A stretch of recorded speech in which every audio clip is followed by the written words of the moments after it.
Voilà bien longtemps que l'on ne projette plus de films dans l'ancien cinéma d'Aluminium Tower.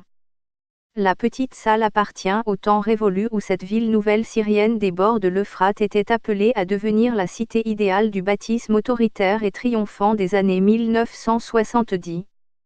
Des ingénieurs soviétiques affectés à la construction du barrage voisin, un fleuron national, visible sur les anciens billets de 500 livres syriennes, y vivaient avec leurs familles et celles de leurs collègues locaux. Autour du cinéma, les rues sont tracées au cordeau, les immeubles d'habitation ressemblent à des blocs de béton brut de 4 étages. Des figures schématiques d'épis de blé et d'engrenages industriels servent d'ornement urbain. L'ensemble, construit selon les canons de l'urbanisme alors en vogue en URSS, allié du régime syrien, raconte la promesse non tenue d'un avenir radieux.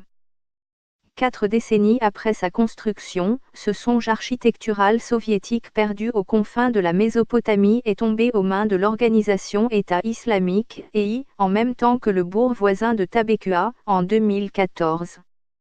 Raqqa, l'ancienne capitale syrienne du califat, est à une quarantaine de kilomètres en aval. Étrange rémanence de l'histoire. Ces quartiers ont accueilli un temps des djihadistes originaires d'ex-URSS.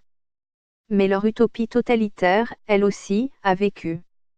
Au printemps, les frappes de la coalition internationale, dirigée par les États-Unis, les ont chassés de ce paysage à l'optimisme décrépit, désormais ponctué de bâtiments effondrés. Aux djihadistes ont succédé, en mai, les Forces démocratiques syriennes, FDS, un groupement arabo-kurde allié au sol de la coalition dans sa guerre contre l'EI. Depuis, les murs du cinéma d'Aluminium Tower ont été repeints. En ce matin gris du début du mois de novembre, la salle est pleine. Sur la scène, 2 femmes et 2 hommes, dont l'un porte une tenue traditionnelle.